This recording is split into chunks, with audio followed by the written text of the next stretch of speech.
once it decides. Okay, finally you came up. Thank you very much. Alright, so if you randomly click the channel, cool news for you guys. Doing podcasts now, and we actually have a guest today, but we'll get to that in just a sec. Basically, this is just random topics, random ideas, just a little philosophy, a little, mental workout, just kind of hanging out, talking, and for about maybe 2 to 3 hours is just nothing but chatting and just random goofiness. But today we have this fluffball over here. Hello! Yes, I actually talked Shara into joining me in a call for the first time in literally ever. Somehow. It did kind of surprise me because I was like, I plan on doing podcasts now, and then they were like, oh, really? And I was like, well, I'll invite you if you want to, and then they're like, oh, I'm kind of nervous about it since we never called before, but okay, and I was like, you're going to realize really quick that that's going to fade off faster than I can sneeze. I mean, how fast can you sneeze, though? Oh, let me tell you, there are times that I can literally just make like a single and that's it. Wow. Good on you. I mean, I inherit this from the female side of my family, so I have raptor sneezes and hiccups. I can't say Perhaps anything. you'll hear one sometime. I can't Literally, say anything. all There are the female times. Continue. Literally, all the people on the female, me and all the female people on my side of the family all have raptor stuff going on. We just have raptor burps, raptor hiccups, raptor sneezes. We're just fucking we're dinosaurs over here, fam. We don't got nothing to worry about. I was about to say I can't say anything because sometimes me and Anthony end up going into a store or something, and randomly all of a sudden you just hear, and then you just hear another one like 4 aisles over, and I'm like, okay, I found him. Nice. People love that too because they just hear me screech like that and they're like, Dylan, is something wrong? And then you hear an echo and they're like, oh, now I get it. I'm like, there's Anthony on like aisle 6. That's our echolocation. Oh, good ref. Thank you. I was thinking it was like, we're talking about aisles. I can't not do this reference now. Oh, by the way, fun fact for all of you that are watching like a day or two after we post this. Fun fact, I'm supposed to be getting an Xbox Classic and Jet Set Radio is definitely on the menu. So that's gonna be great. Do it! It's gonna be good! Oh, believe me, if there's one game that I remember more vividly than anything, it's JSRF, because after you finally start that thing up and you play it for the first time, you're like, the music, the cell shading, the gameplay, there's no way you can forget this ever. And then like 15 years later, I'm looking at the PC and I'm like, we need new music for stream. And then all of a sudden I remember, hello, Allison, and I'm like, I know exactly what I'm doing. And I'm glad you told me to go look at the OST because I love it so much. It's such a fucking good soundtrack, and I love it so much. It's so good. I love it. I can't blame you. Some of those songs are just so iconic to me because not only did I grow up with them as a teen and like a young adult, but it's also the fact that they're so iconic because they were made by people that legit worked for so many different companies and so many different OSTs, but they all came together and said, you know what, let's just make a really nice like 90s feel. And they're like, I'm good with that. I mean, seriously, in the first Jet Grind radio on Dreamcast, you had freaking Dracula by freaking Rob Zombie himself. That was like insanity. I looked through the playlist and I'm like, hold up, is this really? And then I hear, Dead I Am the One. And I'm like, yep, there it is. It's exactly what I thought. Why the hell is this in here? But I'm not gonna lie, skating around to the level, hearing that just makes you feel like you're some sort of like crazy beast going out and just fighting the cops for fun. Yeah, I was wondering, what exactly? I mean, you kind of mentioned the spraying graffiti and running from the cops, but like, what's kind of like the story on the plot of it? I'm very curious about it. Well, I guess since video game conversation is part of the podcast, I don't see why not. So basically, the idea is in the Jet Set universe, you play as a random no-name nobody that joins a street gang to basically do graffiti to go up against the people that are censoring artists and things. Well, it's basically like fighting for your music, but using graffiti, which obviously is illegal. So you have Mhm. to run away from the cops after you do a certain amount of tags, and then basically once you get to the end of the level and you escape the cops, then you basically just straight up finish the level. That's it. But here's the fun part. I love the sergeant because he's straight up an anime sergeant, like straight out of Full Metal Alchemist or something. Like whenever you run him over, he makes like, and he starts swinging his arms like anime, and I'm like, just ticking off the sergeant is my favorite moment because you can spray paint his back and he'll be like, these darn kids. Oh my god, that's the best. But yeah, it's basically just rollerblading, graffiti, and running from the cops. That's basically the whole thing.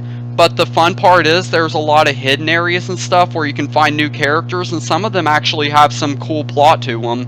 Like the main cover on Jet Grind Radio had Beat, who I'm sure a lot of people who played the Sega Superstars games knows Beat.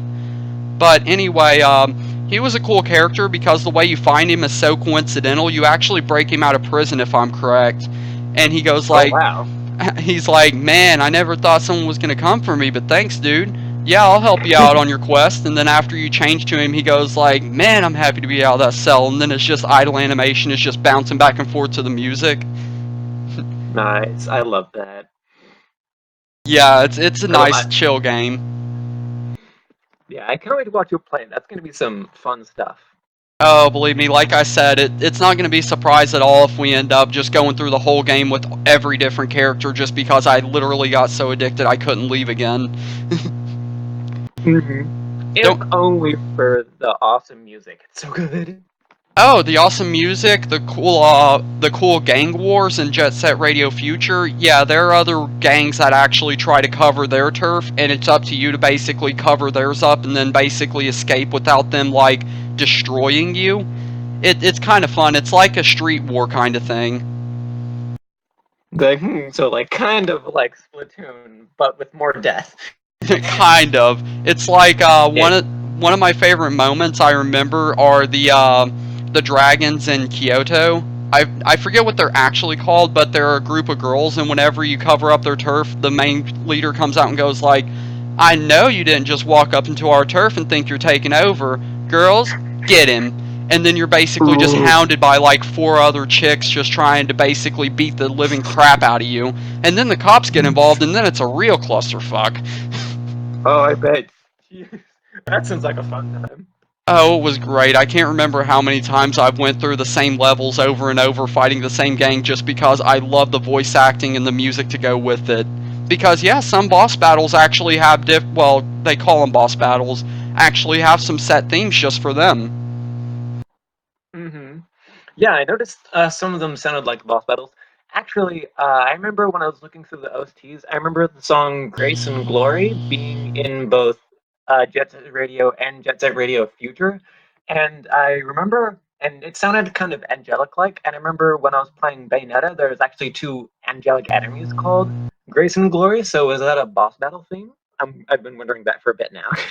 I actually think it wasn't. I think it's actually supposed to be the Sergeant's theme in Jet Grind Radio, but in Jet Set Radio Future, I believe it's the oh, excuse me, the guys in the sewer.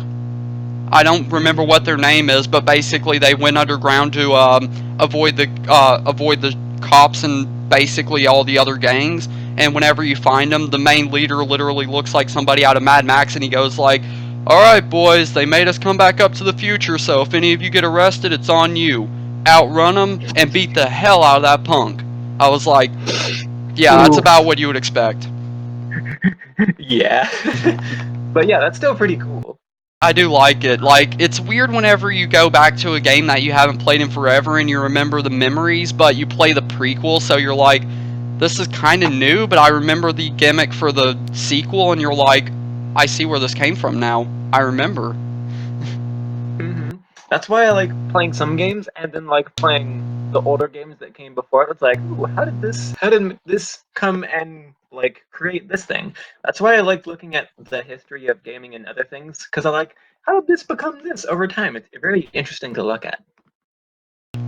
It's even more funny whenever you're a person like me where you started with older games and you know where they came from. But the weird thing is, you don't really notice how infrequently some things are used. Like, once again, going over the Mario Kart 8 Deluxe deal, I forgot totally that whenever you got the 2 item slot, that wasn't new to just Mario Kart 8 Deluxe. It actually came up in Double Dash, Mhm. and I was like, how could I forget my favorite Mario Kart besides Wii and DS? Like, really, dude? I just Mhm. didn't play it so And then they long that I forgot. and then they finally brought it back with 8, but without the 2 people on one card, which I'm very disappointed by. Yeah, I can't wait until they end up coming with another idea like Double Dash because you know the Switch could handle it if the GameCube could. Yeah, they could. And like, so why not like bring? Because like it'd be cool. Because like they port other old games onto the Switch into systems, and like with what's it? The other thing, The the Wii U. thing like WiiWare and other things who can play older games and whatnot that you can find on Wii Shop and such. So it's like, why don't they like have a thing like that and bring back Double Dash? Because like you said, the Switch can definitely handle it, and it was a really cool concept. So it'd be really cool for like other people to play it. I'm not gonna lie, the main reason I liked Double Dash wasn't just because of the 2 riders in one cart and not because the double item boxes, but I also like the Mm-hmm. fact that you could do 2 players in one cart. Like, one physically drove the cart and the other one threw the items, but if you press Z at the same time, you could swap out in mid-race, and then the other person drives and you throw the items. It was just so interesting because me and Anthony would be like, alright man, we're cutting the curb. You have 1 banana, I have nothing. You ready? 1, 2, click. And then he's like, alright, let's do this. And then he drops his banana and we just go flying. Yeah, because like when you have 2 people, it makes it whole lot more dynamic because when you're just driving by yourself, you have to focus on the throwing of the items and the driving. But then when you're doing it as a team, there's the aspect where it feels like a team, that's really cool. And then there's the aspect where you actually get to drive around and the other person gets to throw items. And yeah, because one person focuses on throwing the items, one person driving. So each person does their job a whole lot better than one person trying to do both at the same time. What, Ma? Good on you. And I'm in the middle of call. Just letting you know. Okay. Well, this became awkward suddenly. I was like, oh, hey, there's another I'm in person. mid Let's call. be quiet for a minute. I know, I know, I know. Bye bye. Bye.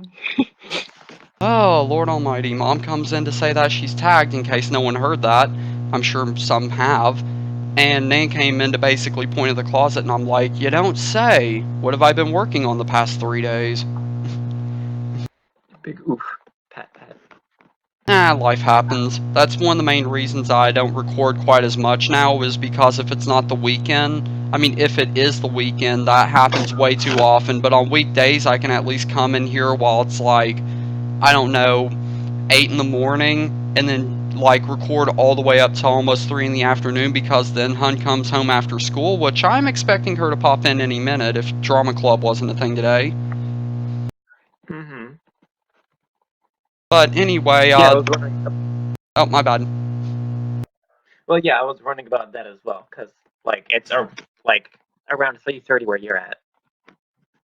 Yeah, that's kind of the thing. Now that she's joined drama club, she basically stays a little bit longer because it's like sometimes there's an after school activity, and then she ends up going home a little later, but sometimes she just literally gets home, literally walks in, drops face first, and goes like, if I fall asleep, I don't care. And I'm like, I completely understand that. Yeah, I feel that. I remember some days in school where I was completely like that. Like, I don't want to do anything. I've already done too much. I just want to sleep and forget everything.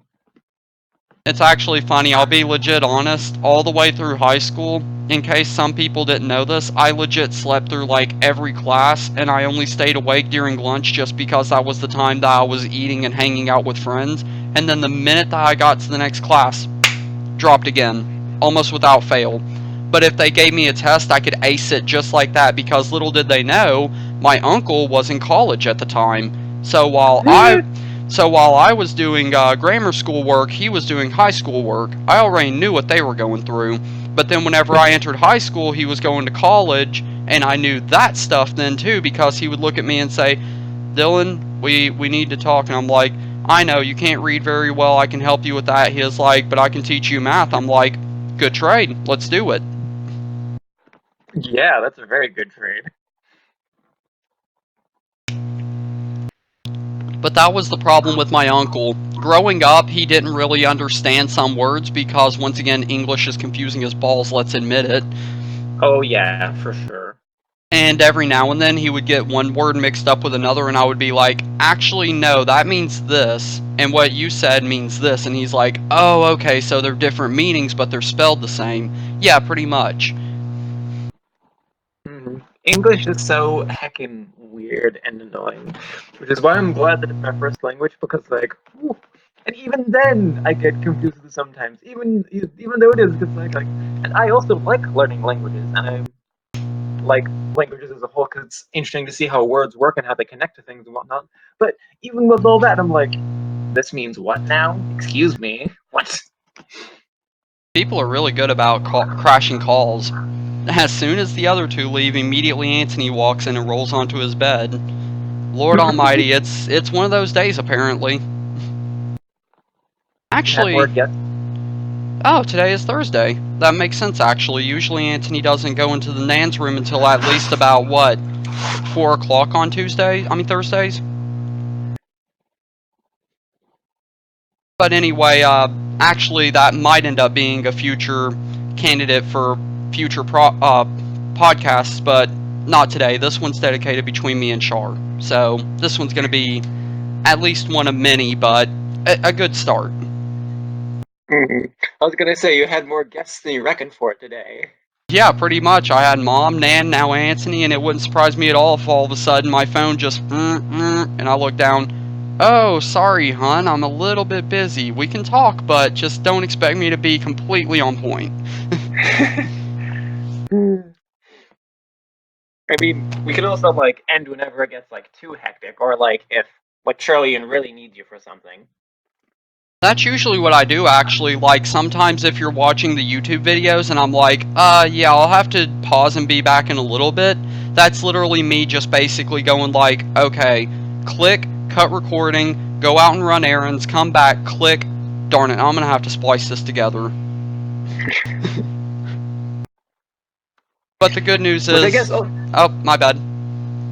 well, I guess it also makes sense why you'd want to do learn video editing then, because then you can edit that a lot more cleanly for when you leave and have to come back and whatnot. Yeah, it's Anyway, not. you were saying.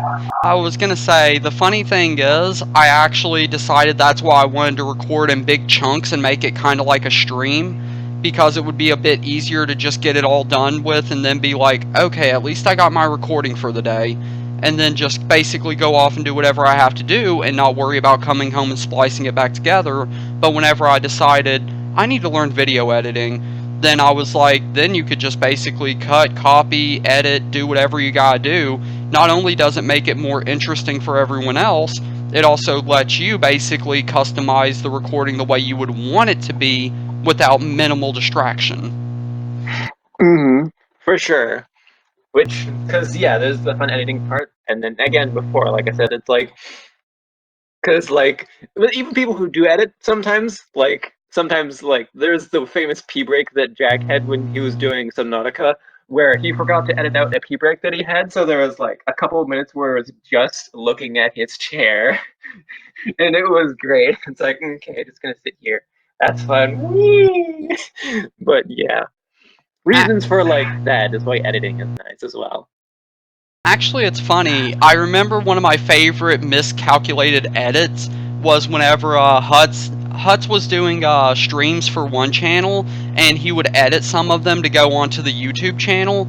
And one of them, he was like, "Guys, I'll be back in a minute." All of a sudden, I really have to pee, and I don't know if I'll remember to edit it out. So, yeah, just there you go. And then he walks out, and then minutes later, Leonard, his cat, that's now sadly departed, jumped up in the chair and basically sat there and looked at the camera, and then all of a sudden you just hear, "I now own the stream. You will now listen to me.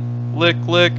No, I'm bored." And then he just jumps down and walks away, and then Huts comes back and goes like, Did did Lenny just steal my stream? And then you just look, and then he just posts in chat, and there's just people like, Lenny, we love you, LOL, he took your stream. And then all of a sudden, just this one comment that made me laugh so hard.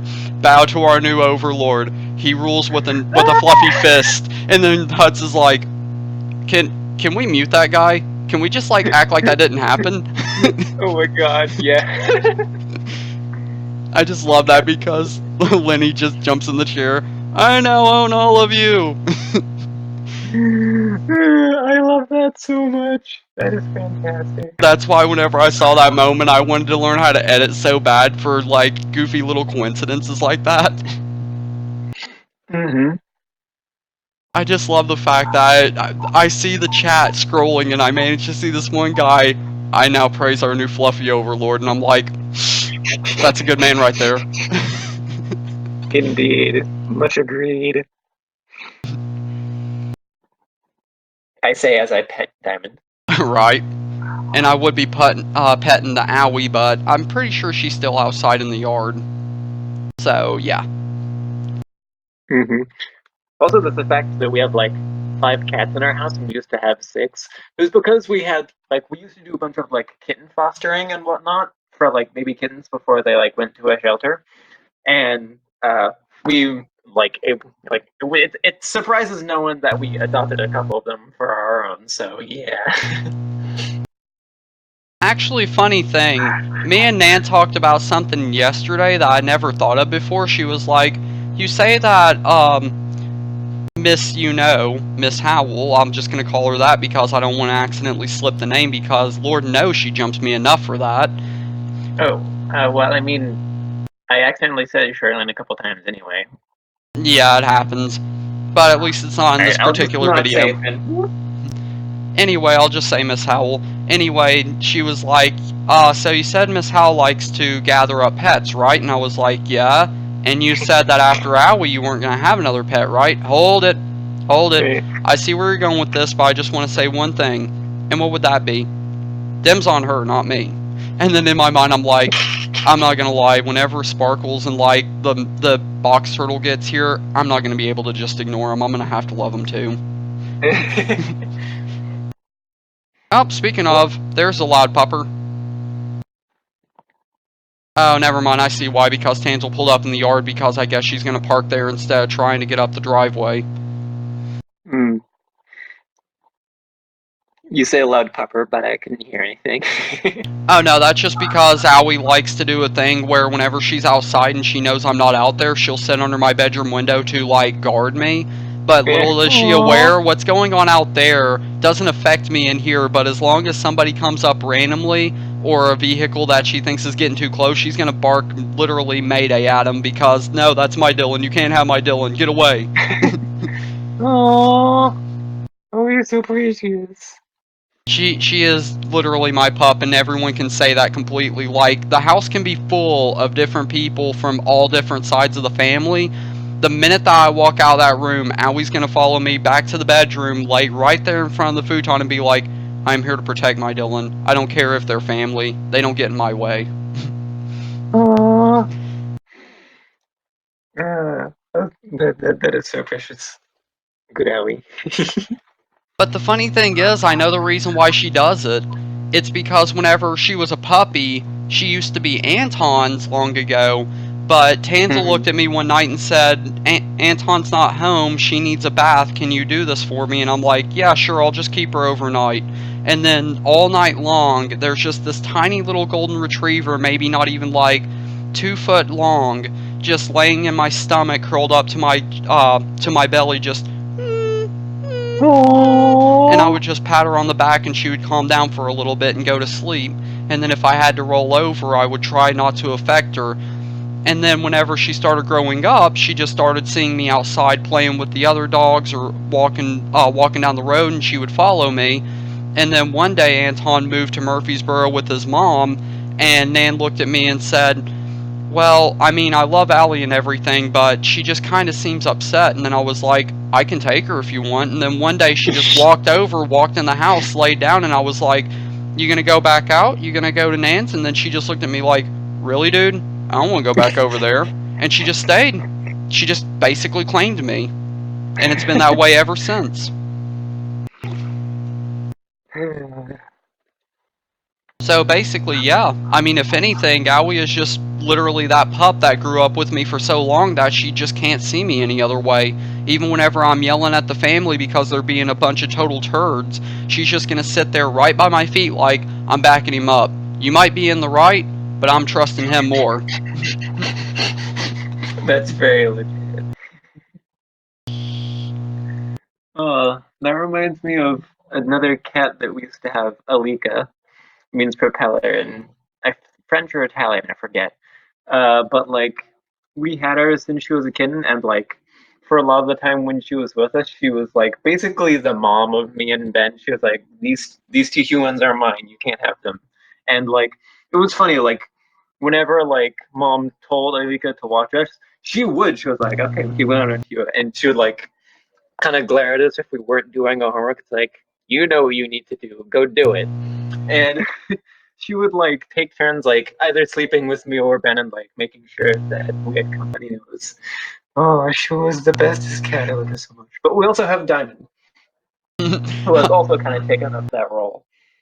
And she like makes sure that me and Ben are doing what we're supposed to and like also listens to mom as well.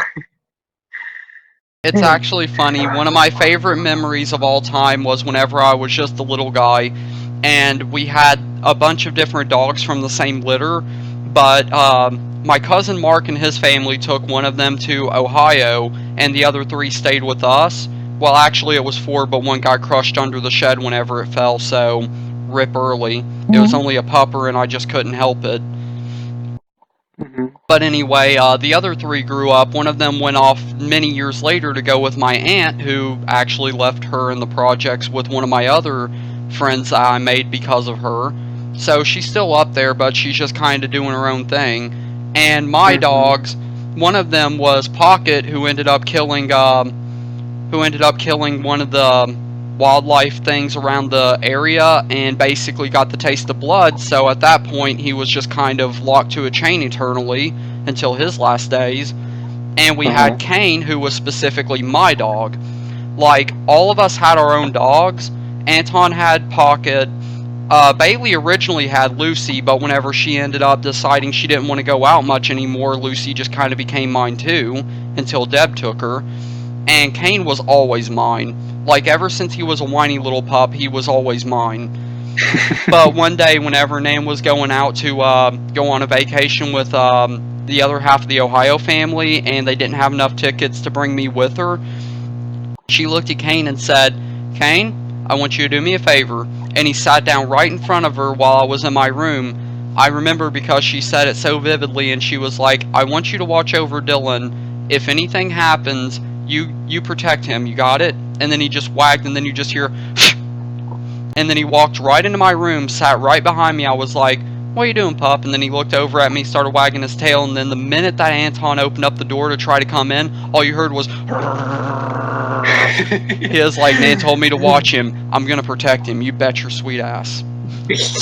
I was like, well, this was sudden, and Anton was like, I never heard him growl at me before. And then Nan came home like a week later and said, oh, I told Kane to watch out after you. And I was like, that explains it. She was like, yeah, I heard about him growling at Anton. I guess he took the protective part a little bit too close.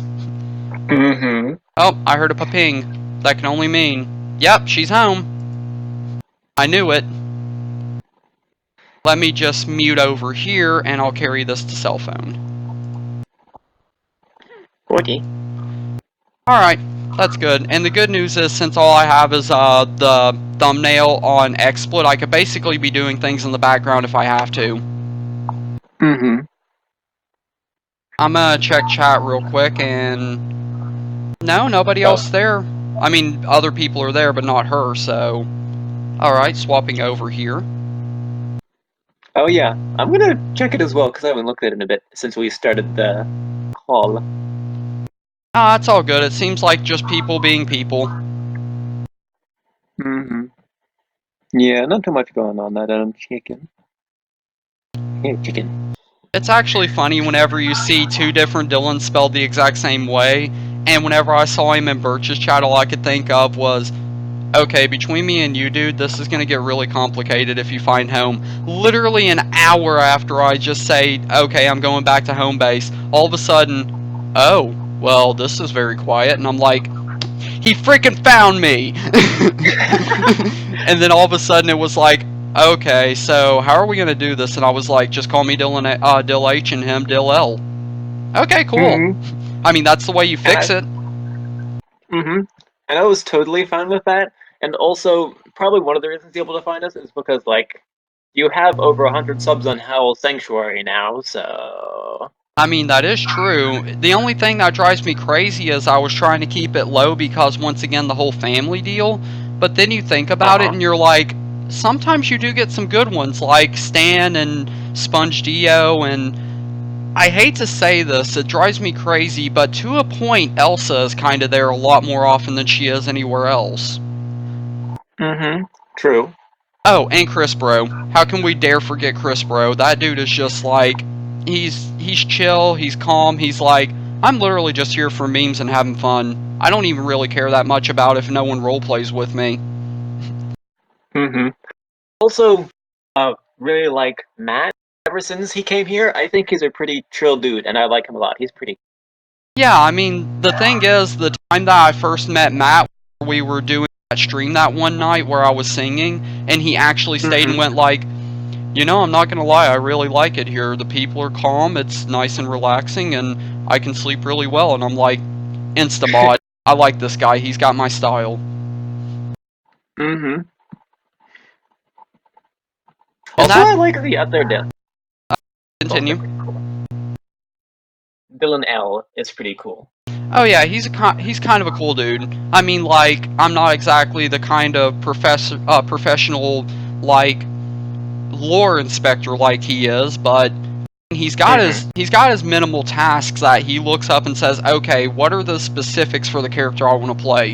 And then he carries it to chat and goes like, well, I've already done all the research, so if you have any questions as to how this would work, just ask. And I'm like, I like that he does his research before he just runs off to basically, I'm gonna bullshit this as much as I can. Yeah, because like there's a lot of role players that role play a certain character from a series and they don't research on that character's personality, so they don't really get it completely right, or they don't know all the history of a specific character or species. So I really appreciate it when like people who RP as a certain character like really get it down and RP that character really well. That's like really super cool. It's like whenever everybody started greeting the Predator, and he's like, well, Predators don't speak English, but they do know sign language, and I'm like, that's actually true. I've seen all the Predator movies and all the Alien movies, so that's actually completely true. They know not a lick of English, all they know is sign language, and they have the translator to understand English, but not to translate to English. Plus, it's made me more because like I remember another friend who mentioned some stuff about the alien slash predator things. So now I'm more curious to learn about it now because since he role plays the character so well, it's like now I actually want to learn more. This is making me legit interested now because of how well he's role playing it. And the funny thing is, I don't really roleplay that much, but whenever you were doing the Xenohive roleplay, I was like, come on, I get at least one swing in on a random alien. That would be so much fun. And then they're like, wait, are we the only two that still exist? And I'm like, yeah, it's still just you two. I just wanted to have one good shot at it. Plus the shy Shara who is hanging out on Dillon L. Ah, that's true. And Elsa was technically there for a tiny bit before she left. Yeah, But she yeah. popped in for a minute, like literally maybe 2 messages, and then gotta go. Talk to you tomorrow. Oh, I hope that other Fem era comes back. Not the one from last night, but the other one from before. Oh yeah, the Who shy I one. RP'd with. Yeah, who I RP'd with my small Jade Luck Dragon character. She was pretty chill. I liked her a lot. It's funny, like I said earlier, there are some times that I wish that chat would just never scroll again, and there are times that I would love to just walk in and see people like Sponge Dio and like Shy Error and like Chris, and I'm like, these are basically like family now, and they don't really give a damn as long as they're just having a good time and no one gets in their way to basically be like completely BS or stupid. Which is why I kind of understand Cher with the whole ink issue, because Yeah. he kind of does just mainly target him just to annoy the balls out of him. I've noticed that. He has, but I think it's mostly. I mean, to be fair, he was mostly doing stuff on his own until. Because I was there since it first started. I mean, it's not saying much since it did start like a week or so ago. But, like, I'd noticed that, like, Cher was getting more annoyed at Ink than he needed to be. And then Ink was just getting really annoyed back. And now it's a whole blood feud thing, blah, blah, blah, blah. But yeah, now that that has happened, Ink has been like targeting Cher's characters more because, like, hey, can you stop hating me? And because of Cher not wanting to stop doing that because of reasons and whatnot. Yeah. And Yeah. and then there are people like me where I just watch it and I'm like, here's the thing. Me and Cher have gotten to the point that we're not exactly, as far as I'm aware, like the whole Cher Birch like relationship, but it's got to the point where we're like, Dill, dude, I need to go somewhere before I like throw all of my anger, and I'm like, you go do you, no big deal. And they're like, okay, cool, I'll talk to you later. And then suddenly I look and I'm like, Ink, why do you? And he's like, why do I what? And I'm like, you know exactly what I mean. And he's like, because it's fun. And I'm like, I'm trying to be the middleman here Yeah. and keep both of you safe, but at the same time, whenever you're literally going after it just because I want to be annoying and obnoxious, I can't really guard you forever, dude. Like, one Mm-hmm. night they're going to be on, and you're going to walk in, and they're going to be like, you know what? I'm sick of it. I don't care anymore. And then guess who gets banned? And I have to go and look you up because I want to unban you just to say, so, yeah, you went too far. They banned you, and I had to unban you. Wonderful, right? Yeah. Although I did notice that banning isn't an option for mods on your thing, which I'm glad about because I don't want to ban anybody. That's the funny thing. Like, most people don't understand this, but I don't really work like Birch because whenever he was doing the nobody can ban rule, there were times that we dealt with the Mm-hmm. same spammer and everything so many times, and then finally, whenever I made home base and I thought about it, I was like, no, you know what? If I'm gonna mod somebody, I'm gonna trust them to do what's best. And if I end up finding out that they banned somebody, it's probably because either one, they were just completely unruly. Two, the fact that they were just literally there just to be horrible. Or three, they really had to have screwed up somewhere. Mm-hmm. So whenever I end up seeing a mod in there and there's somebody comes in that's being suspicious, I'm like, dude, if you get banned, I know nothing. Like, I'm watching it, I know what you did wrong, but as far as you screaming, they banned me over there for no reason, I know nothing. As far as I'm aware, you just basically came in, did horrible stuff, and you just got shot out. That's all there is to it. Like, I usually try to be pretty patient, even if someone is being kind of horrible. But, like, if someone says some, like, really offensive comments, I'll probably just at least do, like, a couple timeouts. And if they keep being horrible, I probably will ban. But they'd have to push me pretty far to get me to that point. Like I said, whenever I was working over in Birches, I have a much more lenient policy than most mods over there. They read the rules, they're like, oh, 2 warnings and then a timeout, and then 2 more warnings. And then after that timeout, you can ban them pretty much instantly. Meanwhile, I'm over here like, you get 3 shots, I time you out. You get 3 more shots, I time you out one more time, and if you don't learn after the last 3, I have lost my patience with you. You obviously do not care, so therefore, have fun resting in your grave. I, Yeah. I try to be so lenient, but some people just do not care. They're like, well, it's not like he's actually ever going to ban me. And then I'm like, you don't realize all humans have a patience meter, and mine is rising so high that it's about to shatter, dude. You might either want to leave or you might want to accept the consequences and not complain about it and all just for me to ban immediately after that. Mm-hmm.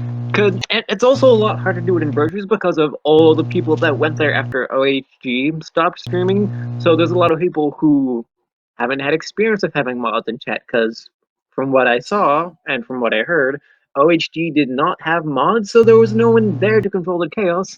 So they just brought all their chaos to Birches, and therefore it makes it a lot more hard to manage. But the only thing that makes it worse is the fact that every now and then we get somebody that comes into chat, and since they were part of OHG or Supersonic or wherever they came from, they're like, well, rules are different over there, and I'm like, well, you might be able to think you're going to get away with it just because there may not be any noticeable like differences between the blue name and the gray name. But over here, either you're going to learn to basically respect mods or the rules, or you're just going to have to learn to constantly keep getting timed out because you're being BS. And they're like, well, I'm not god modding. And I'm like, you don't understand what that word even means, do you? You've never had to fight with it.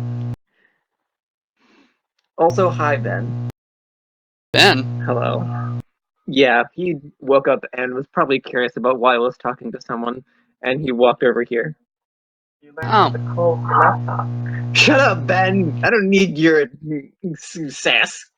Go away. I learned how to do a thing, so what? Don't touch me. Leave me alone. Also, hi, Dillon. Hope you're having a great day.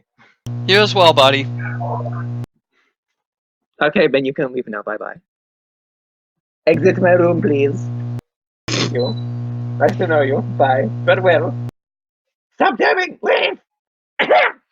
Anyway, you were saying. Actually, that was just kind of into topic. Oh, yeah, right. And then Ben decided to come in and be a... Actually, I'm not gonna lie. Between your side and my side, I would probably say that Ben is a lot less distracting than some of the other things that came in. Mm-hmm. And he was also nice, too. Thank you for being nice, Ben. Sorry for being a butt. Bye. He's going upstairs now. Good man. Good man. I is goofy, but so am I, so can't really talk. And then the funny thing is, every now and then I can meet some people that are just downright awkward, like Sun, whenever me, him, and Hun have calls, and he's like, bet! And then he just starts, like, cursing left and right, and then Hun's like, oh, good lord, and then I'm like, Son, yeah, Dad? Let's calm it down a little bit, and he's like, well, shit, and then she's like, that's not helping!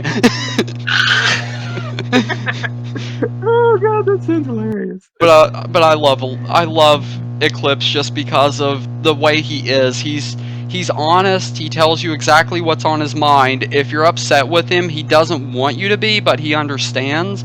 And every now and then, he just literally cannot control the bubbling rage inside from all the bullcrap he has to deal with on a daily basis. So I just love him because he tries to do his best, but every now and then it cracks, and he's like, guys, I'm sorry, but I must scream. And I'm like, do what you gotta do, man. And then Hun's like, I'm gonna mute now.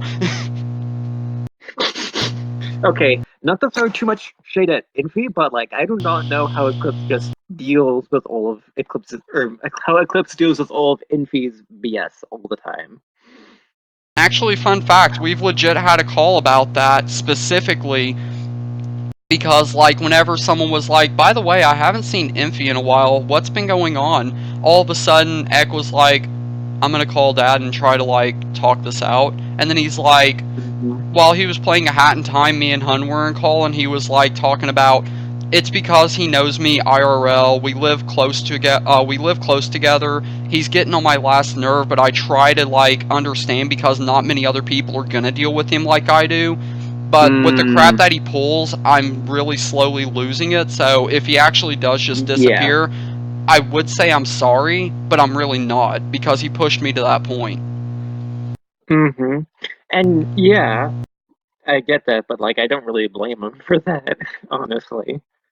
The thing is, I get the feeling, the main reason that I even did the whole, like, modding and everything for that dude was, it wasn't because of the fact that I, like, completely 100% trusted. It was more along the lines of, number one, there weren't that many people there to begin with, and number two, the fact that whenever it was just him and Myth, they were fine, but whenever someone else came in and wanted to join, then it got kind of pushy, and I was like, I don't know why I did this. At first, it was just because of kindness, but now I realize slowly that it's kind of parasitical, kind of. Uh-huh. Because he's like, this is my role play. This is the person I'm claiming as my own. You have nothing to do with them. And I'm like, we don't do that, dude. Yeah. If someone wants to do Yeah. something else, they go and do it. They don't have to ask you permission. Hmm. Yeah, I kind of get wanting to just keep the RP with the people that are in it, but like it's also nice to be inclusive of other people, especially when like they're not really able to RP with anyone else and they just want to join this one thing. Like I don't see why they shouldn't. Like for some specific things, I get why you want to keep the people that are in it, but like maybe include some from time to time because it's always nice to include people that are feeling lonely. Exactly. It's like whenever Chris used to be over in Birch's, and every time I saw the poor guy, he would come in and be like, so Mario Kart Wii, and then everyone just keeps going, and he's like, and ignore it as always. And I'm like, hey, Chris, bro. And he's like, well, at least Dylan's here, or else I'd be completely alone. And then one day I looked at chat, I looked back at home, looked at chat, and I was like, nah, screw it, I'm gonna pull him over here. I do not care. At least over here, he's gonna get somebody's attention, even if it's just me and Hun. Mm-hmm. Because here's the thing, I understand people like that. I understand the ones that get left behind, ignored, nobody cares, and then they just think, why do I even exist? Why am I even here? It's not like anything changes. And then I'm like, dude, I lived with that through most of my childhood and teen life. I understand that, and I'm dragging you over here even if it's literally just two people. Because at least you will be noticed. You will be cared about. Especially in Burgess because there's like nowadays there's like at least around 20 people there, and it's like I don't want to be there. And like the few people that are there, sometimes they do find someone else to repeat with, but like a lot of the time, like the chat is going by too fast for anyone to like see what they're doing, except with the people that they're already repeating with. So because of that, a lot of people get ignored, and that's just a sad And fact of it. yeah, that's what I was about to say. Ever since, I'm not gonna lie, at first I was kind of rebelling OHG because the fact that everybody went over there and basically ignored bosses like it was just the backup stream. But then whenever I became the backup stream, literally, I was like, I kind of see where this is going. And then whenever OHG went down that first time, I was like, oh, this was the dividing wall. Oh, you can tell the people Yeah. from OHG and the ones from here because, oh, some of these guys are awful. And then they slowly find their way between Birch's and home now, and I'm like, I don't know what to do Yeah. about this, man. Like, I understand that they came from a different place, there are different rules and things, but, like, how do you distinguish between bosses and ours? I mean, we have a lot Well, of similar rules and everything, but it's like, some things are just so different. mm-hmm. And like thankfully, we have a lot less people on home than at Birch's, but that's slowly changing and not always in a good way. Like some new people like Larks. Larks is pretty cool. I like Larks a lot. But then there's also a lot of other new people that are like the spammy god modding role players from OHG, and it's like, now it home is getting ruined. That's nice. Alright, time for me to basically come out and just say this for those role players that do that. Even if they never watch this, I'm still gonna lay it out on a flat plane. Okay, look, I thought it over last night. I do realize that Delta himself, in a way, is God Mod. But here comes the thing. How do you fight one God Mod with a with an OC that's literally so weak that literally any other like normal character from Undertale could walk in, slap me like 3 times, and I'm dead? I mean, there's no real way Yeah. that I can just suddenly power burst myself just for this one situation. I was gonna do that for my assassination, but then I was like, I'm still gonna die anyway. I mean, it's just how my character is. I'm not violent. I'm not megalomania. I'm just, I'm just this guy. I'm just some chill dude Hmm. sitting in the background with my wife, not really wanting anything like major or like. Once again, I'm okay with a friendly brawl, but whenever you come in and you're like, yeah, it's time for you to die, I'm like, then I'm just gonna take it. Screw it. I mean, it's not like I'm here to actually draw blood or anything. Even if I did beat you, I'm not gonna decapitate you or something. So then Delta comes out and goes like, look, I'm on contract. I was told to clean the place up, and people like you just don't work. Either leave or die. Mm-hmm. And like again, to be able to fight, like you're basically saying, to be able to fight against and get rid of a god mod, you basically need a god modder of your own. And Delta, like you said, Delta technically does have a weakness. Not gonna say, but you need someone who has that same amount of power to combat the people that are god modding. Otherwise, it's not gonna work very well. It's like whenever Mark came in last night and it was just dodge, dodge, no block, no block. And I'm like, Yeah. and then all of a sudden Green's like, well, ain't that some BS? And they're like, what are you talking about? And I'm like, he goes like, well, with the whole I can dodge everything, but I can grab you and you can't stop it. Yeah, that's kind of BS. And then in my mind I was like, that's the reason we have Green.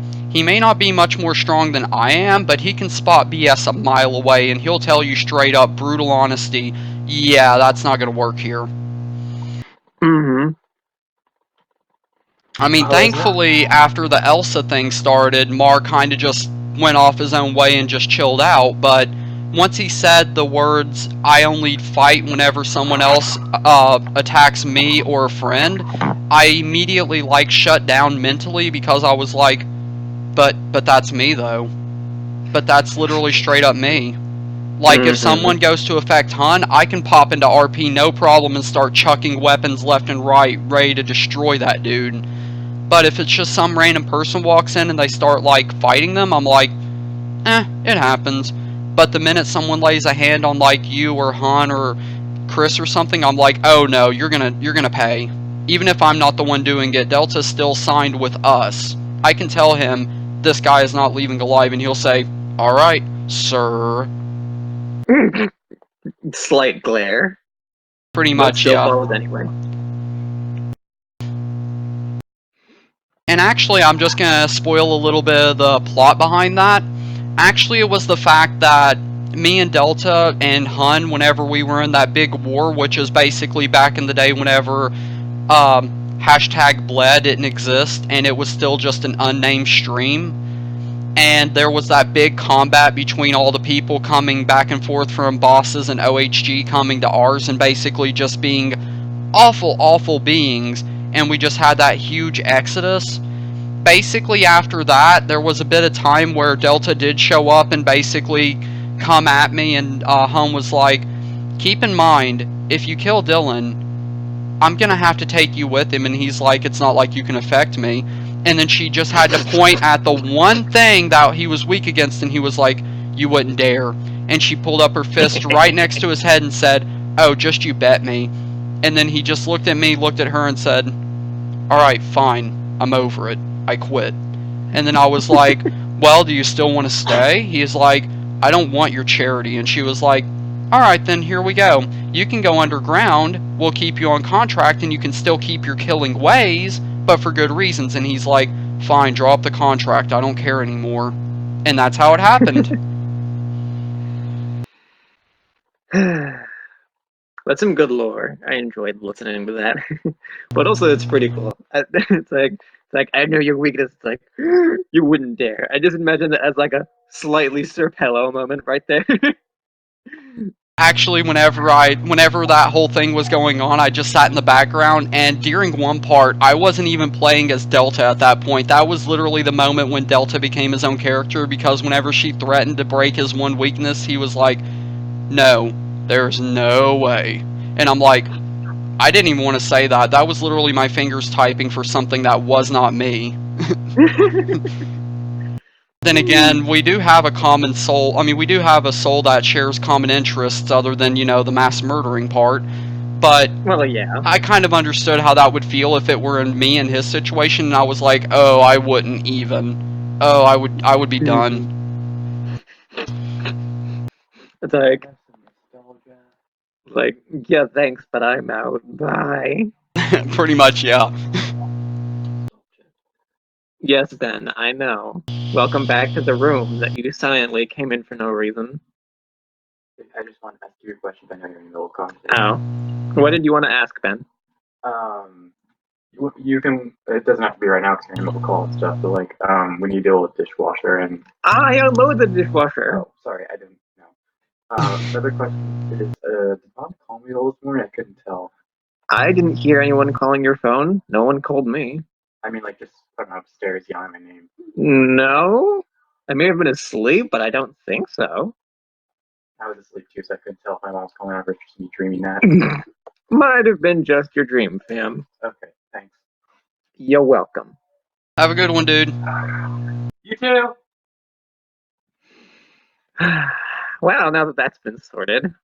Yeah, it's funny. I've gotten to the point where I've started deciding that even if little interruptions like Ben or like the family earlier start going on, I'm just not going to care anymore because now it's just basically part of life, and if you don't like it, you don't have to watch the video. Mm-hmm.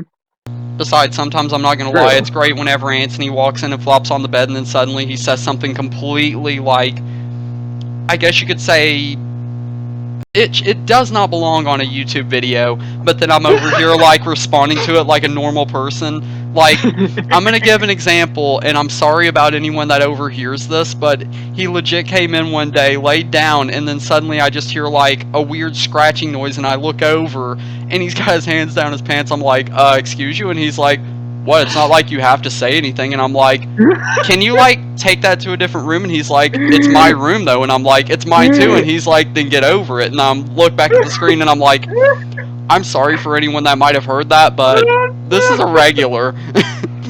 Anthony gives no damns. Oh shit, okay That's why sometimes whenever I'm recording, I'm like, yep, this segment's dying because that was way too just PG-13 for its own good.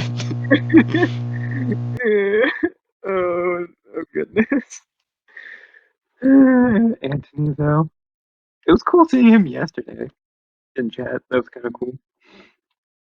The funny thing is, he was actually looking over at me, expressing everything he was going to do and say before he did it, and I was like, yeah, you're probably going to get timed out. Yeah, someone's probably going to smack you for that. Yeah, someone's probably going to be like, can we just stop? And he's just like, you guys have, like, a lot of rules. And I'm like, it's not that we have a lot of rules, it's just that you are something else.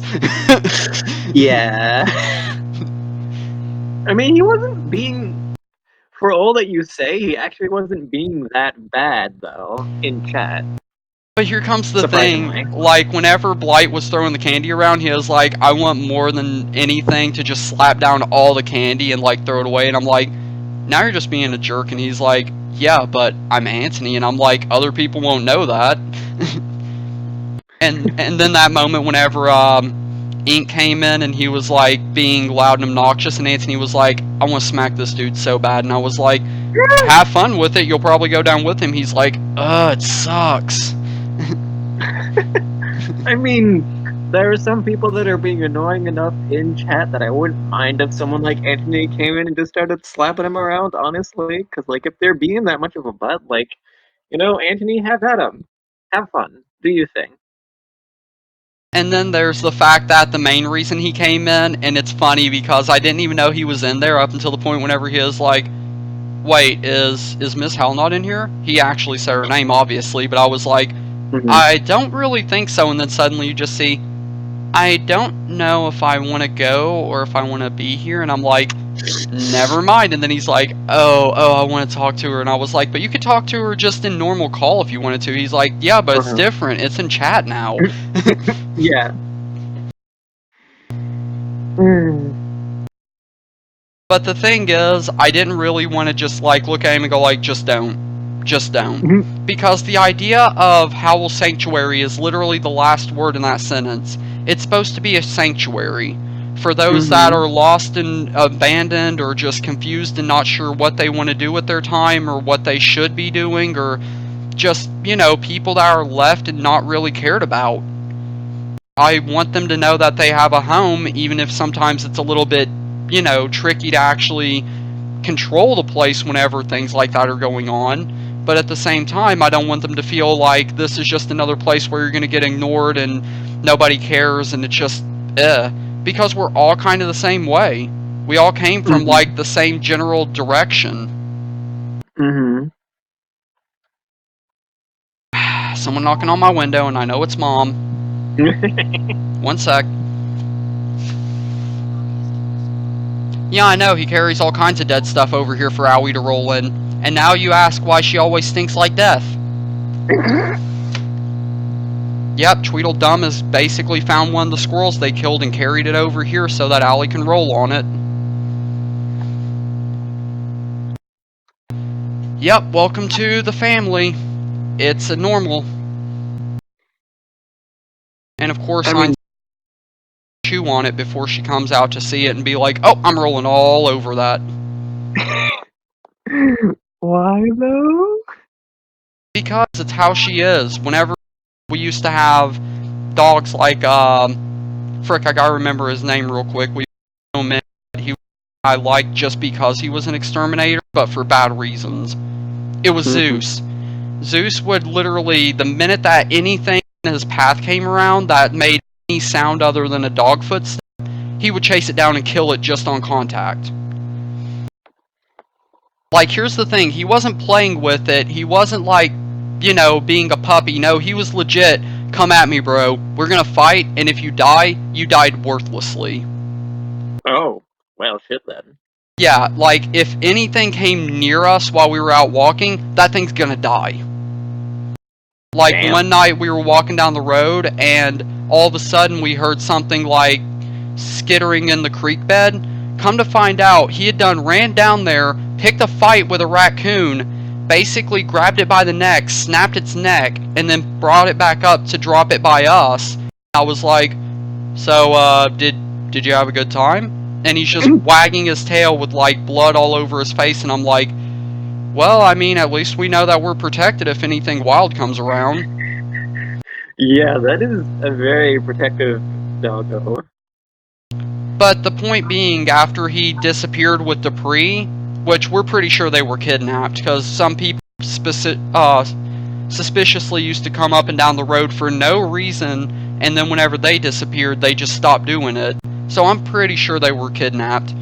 But the point is, up until that point, if anything at all came within like a good earshot distance, it was gonna die. Damn. There were times we couldn't even really stop him because the minute that he heard it, he was all chewing. He'll just keep going, and then you'll just hear, "Arr, arr." Like, yeah, you're gonna die, bro. Come at me. Jeez, I'm glad no kids ever got in that situation. No, here's the thing. If he heard that it was an animal footstep, he was all for it. But if he heard, like, footsteps of, like, a person or, like, shoes, he would just turn around and bark at them, but he wouldn't attack them. He would be like, I know you're there. Just come out. I want to see you. And then once he could see their face, then he would just walk off the other way like, alright, we know that you're chill. We're good. Oh, well, never mind me then. That's pretty cool. Yeah, he like self-trained himself not to attack humans unless they were suspicious or they had a weapon on them. Which is funny because one time I walked back in the woods with a pellet gun and he didn't know I was there. So whenever he turned around after hearing the pap of the pellet flying, he immediately ran at me and jumped at me, and before I could even drop the gun, he had already had his like face right in line growling at me, and I was like, dude, calm down. I was just shooting randomly. I'm not shooting at you or anything. And then after he saw it was me, he looked at the gun, looked at me, looked at the gun, and then walked off like, I'm gonna trust that I'm not gonna get shot. So you better not betray me, fam. I'm counting on you not doing that, please. But that's basically how that was. He just kind of self-trained himself, but at the same time, at times it was just a little excessive. Like, we weren't even sure the reason why he was doing it, but then one day Nam was like, maybe he just got a protective thought, and he just kept it. I was like, that would make sense, actually, because we've had a lot of mysterious, like, wildlife come up here just randomly and just start, like, making noises or ripping open trash, and he's like, nah, bro, we're not doing this anymore. I'm sick of your shit. Like, Zeus finally was done with all the BS. Mm-hmm. We need a Zeus in chat, though. The funny thing is, I thought about making a Zeus account literally just for a home, but then I thought no one's going to understand the reference because that's a lore all itself. Mm-hmm. But it's funny, most of the time that I come up with like stories or like RP characters, it's mostly because of experiences that I've went through that remind me of like really interesting topics and things that happen to cause such things. Mm-hmm. Like, whenever I didn't know Hun back then, and you guys were still just like completely mysterious to me, I lost a good friend of mine that literally broke me to the point that whenever I realized we were only like a year or two apart, and suddenly he was gone just like that before anybody even knew what happened, I was like, this is the darkest depth I have experienced in most of my life, actually. I've had some experiences much worse than this, but like it just happened and no one has a clue why. And then all of a sudden I thought, if I were to make a book or something, this would have to be one of those times where the character really changes, because this is some heavy stuff that they never saw coming and it's going to destroy them. And that's whenever I Mm-hmm. came up with the idea for Lost Dillon originally. But then whenever I started with the whole Triple Tail and Mega Mix, I was like, but why not Hun? Because that would truly destroy me. Like, Fred hurt me Mm-hmm. a lot, but if Hun were to be in that situation, I would probably just completely quit. Yeah. Because that is my best friend, that is the woman I love, that is the person that would give anything just to see me smile. And losing something like that as quick as I did Fred, I would literally just cut off my heart and say, no, I'm done. I quit. It's over. Yeah. Like, I don't want to go too off topic, but it just reminds me that we have a cat named Fred here as well, out of the 5 that we currently have. Oh, I hope that he goes He's through a a lot better. he's a fucking goofball. Oh my god, all of the shit that he does. Oh, that cat. God damn it. There are so many things I could say about him. Ooh, like, we all love him. He's a lovable dork. But like, all of these things, I mean, all cats are strange in their own ways, but this cat, oh, he's a fucking weirdo. But I love him so much. He's such a fucking goofball, and I love him. But the funny thing is, I actually kind of understand where you're coming from, because whenever we did have two different cats, they were goofy in their own right. I'm sure you've heard stories of Nikki. I think I may have, Well, possibly. Nikki was one of the cats that basically just ended up claiming me as his own one day. Like, I forget how he got here. I think he used to live at Velvy's, actually. And one day, whenever they basically abandoned Velvy's house because it was just far too, like, gross and piled up and everything, they just basically ended up moving and going to another friend's house for a while.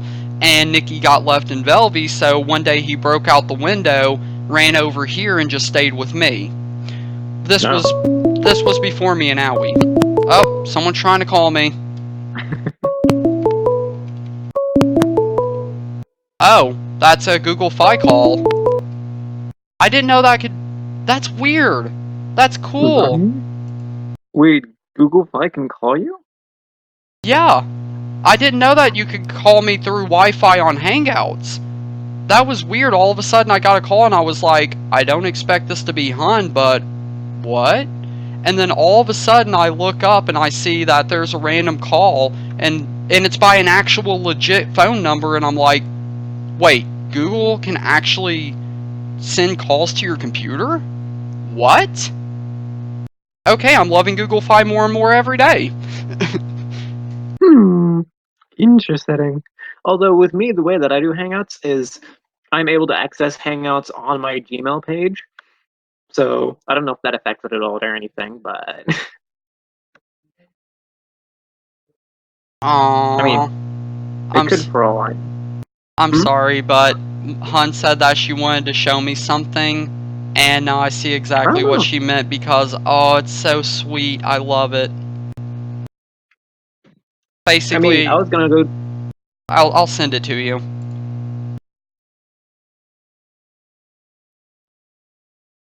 Give me a sec, I gotta tell her I love it.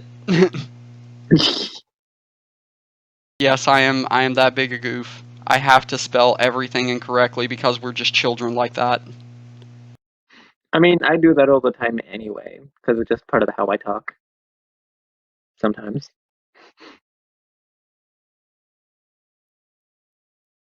Anyway, I'm just going to go on ahead and drop this over here in actual chat because trying to send it in call chat sucks because you only have one chance to view it or whatever, and then it's just gone. Because once call ends, everything in call is gone with it.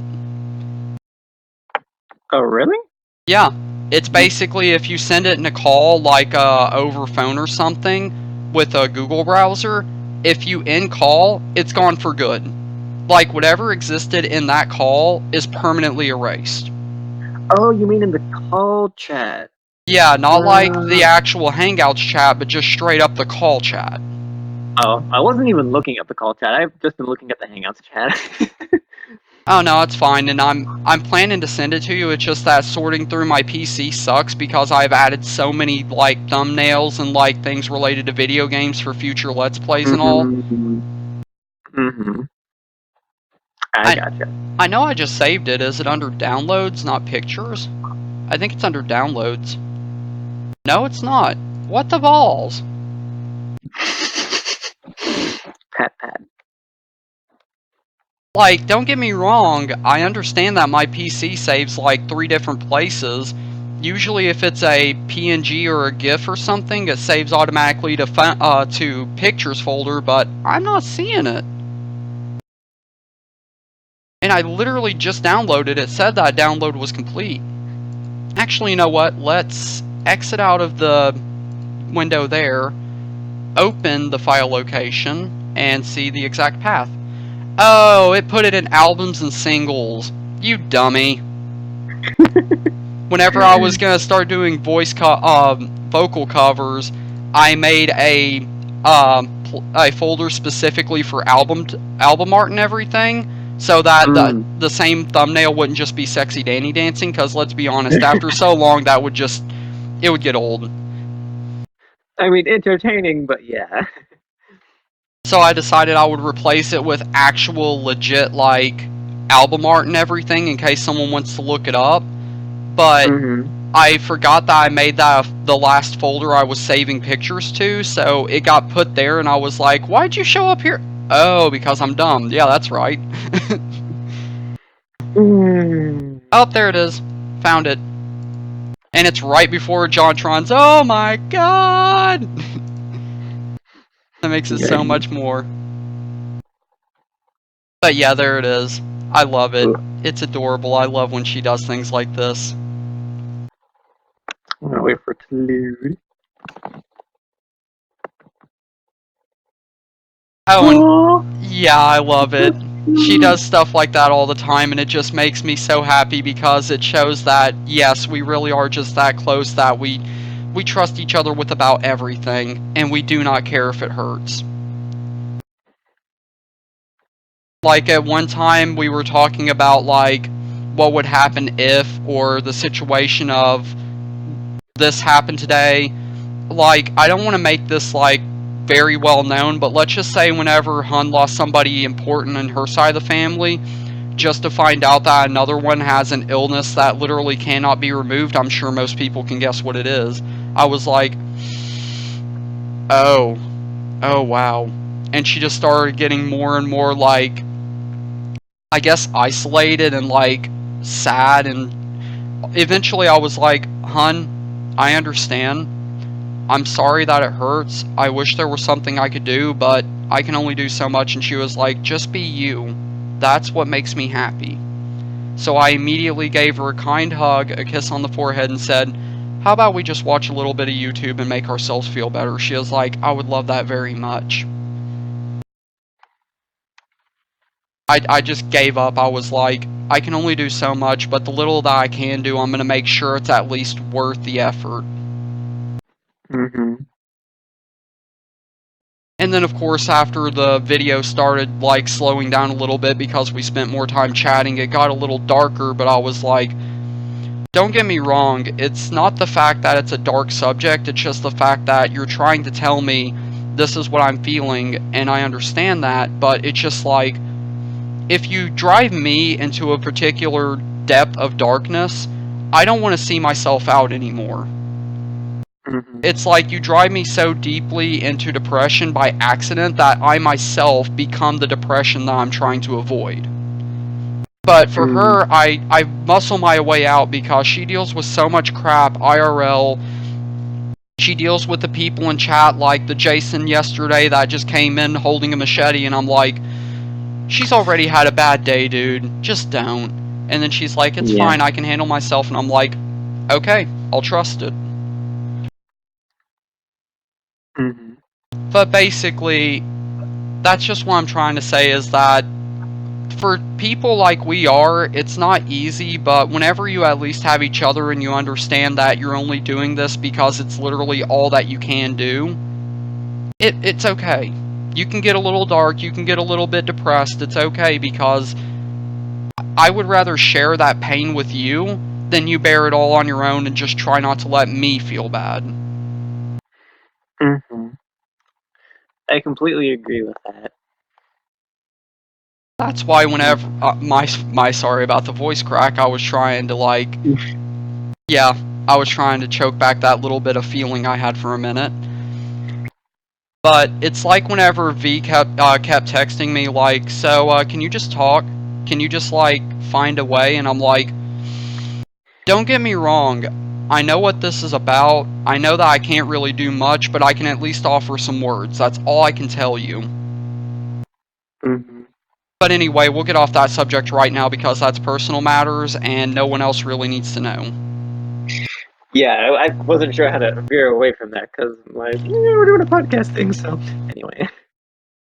Once again, I can cut off some topics if I have to. It's just that I would rather say one small thing and then be like, by the way, yeah, that's all you need to know. That's about it.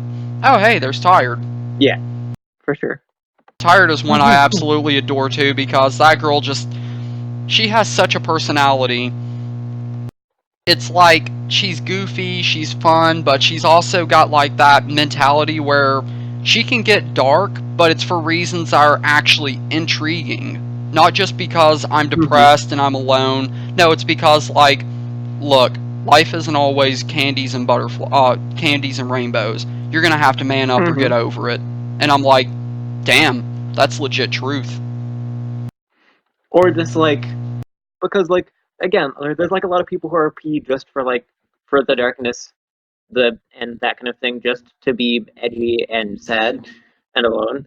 But she actually explores certain topics that with RP that a lot of people other people don't try to, which is why I really respect and am intrigued by older characters, because they go into those kind of things that a lot of people don't RP as. That's pretty cool. Not many other people are peers that, so I really respect that. She's really cool. Also, her animations are pretty good. I've only seen the latest one, but I really want to look at her older stuff as well. Oh, I'm not gonna lie, whenever I first met Tired in Birch's chat, and she posted the thumbnail that Birch uses now for the offline screen, I was like, actually, I really like that. You did really good. And they were like, no, don't say that. And I'm like, okay, Tired, you suck. And then they were like, thank you, admire Dillon, he only speaks the truth. And then I'm like, you are aware I'm joking, right? And she's like, yes, obviously, it's not like you're just gonna lie to my face like that. And then slowly I was like, whenever she came up with new animations and things, I slowly started checking in, and I gave a little bit of I gave her compliments now and then in chat, so that whenever people didn't get the notification, they would be like, wait, she made a new one? Yeah. And she's like, don't go watch, it's terrible. And I'm like, oh yeah, it's the worst thing I've ever seen. Sarcasm. But that's the thing. I make friends in the weirdest of situations, and Tired is a wonderful one at that, because that girl just literally, she wants to have the same reaction that I do, where whenever people are nice to me, I'm like, this is irregular. What's going on? Am I dying? And then she's over here like, no, I don't want to be congratulated. I want people to tell me straight up, legit, honest, no, it could be better. There needs to be more. And I'm like, the problem with me is I've seen so much awful that whenever you have actual gifts like you, I can't really try to point it out. Right? Like, I have seen There's some people that literally scribble like a post-it note that looks like a 3-year-old tried to draw, and I'm like, okay, I could say many things, but then the minute that she made an animation like the last one and it's so detailed and so like fluent, you're like, I can't even really point out the bad things because it's just so well animated and so well synchronized. It's like I don't want to look through and try to spot the problems. I just want to admire the fact that, holy crap, this is some skill. agreed. Which makes me more motivated to go look through her stuff sometime because, like, especially with like the history that she mentioned with the newest animation and all the history and all, I'm like, I want to know more about this story now. It's very interesting and I like it a lot. And besides, unlike Tired, some people can't really do the things like animating or like, drawing. So people like me, I have to put mine in text form and let you imagine it. I know exactly what I want it to look like, but I have to spell it out with such description that it paints the picture for you because I can't draw or animate. So that's my way of having to do it. So whenever I'm writing lore, I have to picture in my mind the setting, the location, the emotion, the atmosphere, and I have to find just the right words to spell it out like, yeah, it's a dark, dreary atmosphere. Somebody just died. We're not telling you that yet.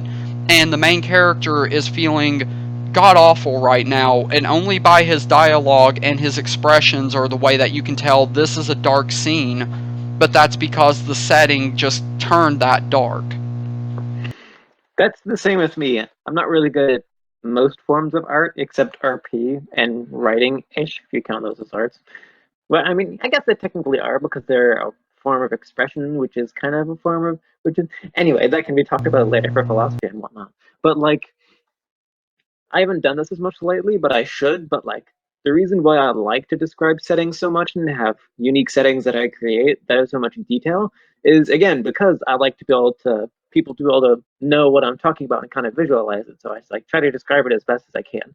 Plus, I love words and using words and describing things in ways that make sense to people. It's fun. Actually, funny thing, one of my main reasons, and I'm going to be legit straight up honest right now, is so I hope one day that I could do well enough in my descriptions and my setting and my, like, basically the overall narrative is so that one day somebody like Tired or Hun could get the accurate setting pictured in their mind and be like, this would be a really good animation. And then I would just look and be Right? like, oh, it's just exactly as I imagined. Oh, it's so good. Thank you for this. Right? That would be so cool.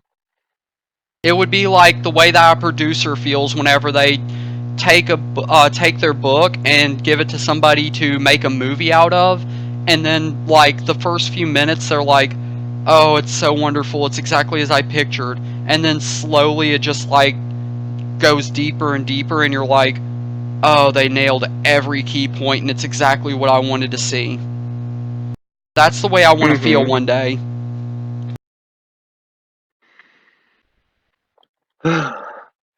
Wow. I feel a lot less nervous now. This has been a very good conversation. That's the funny thing. A lot of people have told me that I slowly, with my words, I can just like break down a barrier without even meaning to. And I have legit stories I could tell that actually equate to that very well. But actually, you're pretty good yourself, really. I didn't expect this to go quite as smoothly as it is. I expected some, like, nervous deviations or, like, a little bit of silence now and then because I really don't know how to comment to this. But actually, you've been holding up pretty darn good well on your own. Well, like when I'm usually if well, that usually happens when I'm talking with someone that I don't know very well, but I know you well enough and I like you as a person and we both like have had a bunch of conversations not with voices before that I think what's kind of just happened is that we've kind of just gotten into our flow of how we normally talk without voices, but just with voices now, kind of. Yeah, like every now and then you have the stutter like every other natural human conversation, but it's like we can kind of anticipate where it's going to be going and we can ready our replies like we do in text. Mm-hmm. But it's kind of easier with normal talking because sometimes when you're chatting, you type one thing, but then as you're typing it, you think of another thing you want to say. But when you're just talking with IRL voices, you can just say a thought and then interrupt yourself if you need to and just say another thought, or you can just say something as you're saying something else. It's a lot easier. It really is, because then you're not doing like I do where I type out a full sentence like last night replying to you and then reply to ink like in a separate sentence because I ran out of space. Mm-hmm. Then Yeah, again, that happens. continue. Like that happens to me all the time in chat. Like I'm saying one thing, but then right as I'm saying that, someone else says another thing. I don't want to reply to that in the thing I'm saying, but there's only so much you can type on stream in one message. So I'm like, say this, then say another thing. And then there are people like me where I want to try to get to as many people as I can because once again I don't want them to feel ignored or like left out. But every now and Same. then I kind of have to like space it out a little bit because there's a serious like moment going on that I have to actually like contact this person like face to face in a way and actually get Mm-hmm. down to a point, and then I have to go back and be like, oh, sorry, by the way, you might have felt like I was ignoring you, but no, I was just trying to get this thing over and done with. Like the whole argument between the two last night with the whole like, well, that's GMing too, and like, no, that's just being BS, and I'm like, okay, look, let's try to get to a common ground here so that we can get this crap over with. Sorry if I was Mm-hmm. ignoring you over there, but these two, we just really need to get this crap over with. Mm-hmm. Oh, That was but then nice. moments like this happened where like I was gonna think of something to say in reply, and then like right as I was about to say, "When you finish your thing," I just blank. It's That's like, another what was I thing. gonna say? That's another thing that I'll honestly be straight up legit about. Every now and then I could be in the middle of conversation, and sometimes whenever I say just let me get this off real quick, that's not because I want to like cut you off real fast or anything. It's because my short-term memory loss is so bad that I could be sitting there in the middle of a conversation and like three sentences later my thought's gone. I have no idea what happened. Uh-huh. So people could be like, so about that movie, and then they're like talking, and then I'm like, wait, let me cut you off for a minute. They're like, can't you just wait? And I'm like, okay. And then No, once they're done I with that, can't. I'm like, okay, I forgot what I was gonna say. Frick. And then they're like, man, that must suck. And I'm like, well, that's what I get for being kind, apparently. Yeah, I feel that. Especially like when I had like a really cool thought for something, but then but like I didn't want to interrupt the other person. But like when I'm listening to people, I pay all my attention to them because for me, it's important to listen to people because listening is like my thing. I'm like I like listening to people a lot, and like I'm not good at many other things. So like, hey, I'm good at listening to people and acknowledging what they're saying and replying in a good way. But then doing that requires all my attention, so I can like listen with all my focus, so that they feel like they're being listened to. But then that makes me forget what I was gonna say before they were saying the thing they're gonna say. I absolutely get that. Every now and then, I just draw a straight blank, even though that's only been like seconds since I thought of it. Like, the Right? conversation ends, and then I'm sitting there just like, mouth agape, like, oh, it was right on the tip of my tongue. What happened? Like, I had such a good point going, and now it's just gone. Like it was right on the tip of my tongue, but then someone cut off my tongue, so now I can't say it anymore. Yeah, pretty much. Oh, and a little bit of humor just between me and you. Whenever we started off the call and you were like, so about topics. Fun fact, we kind of just deviated into those anyway. Wait, what were the topics you're going to talk about now? I'm kind of curious. I was actually going to talk about just some random little video game facts. I was going to talk about some of the reasons I like and dislike home chat, and a couple of the like serious like overtones with the OHG versus Birch thing. And we Hmm. kind of just picked up a lot of that and coincidentally. I like that. Yeah, it's kind of nice how the flow of conversation can just like sometimes flow into the things that you want to talk about anyway. It was fate. Actually, I would not refuse if it was. Oh, and that little turd just left it over there by the canopy and just walked off. I guess he chewed what he wanted and left the rest. GG. Sometimes dogs here, man. Oh wait, I just noticed something about the link for this call.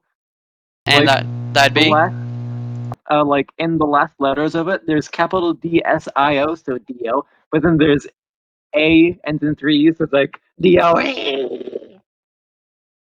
I just Wow. like well then Hangouts, you do that. You make that JoJo reference and then the screaming anime thing. Good on you.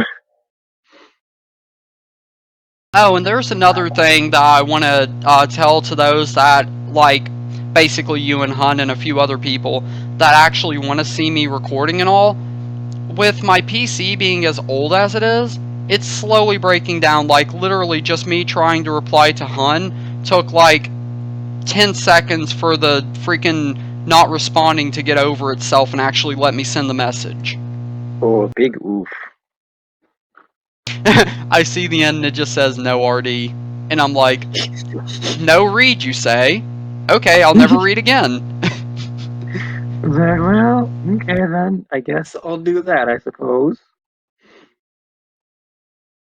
It's funny, I just now clicked the message tab in call, and I was like, I'm so used to Hun sending messages because she has to mute to go do something, that I was like, wait, it's broken, and nothing's working, and then I'm like, oh, wait, I look at the screen, and I'm like, oh, this isn't Hun, my bad. Nice. Like I said, far too many Hun calls, I've gotten used to these things.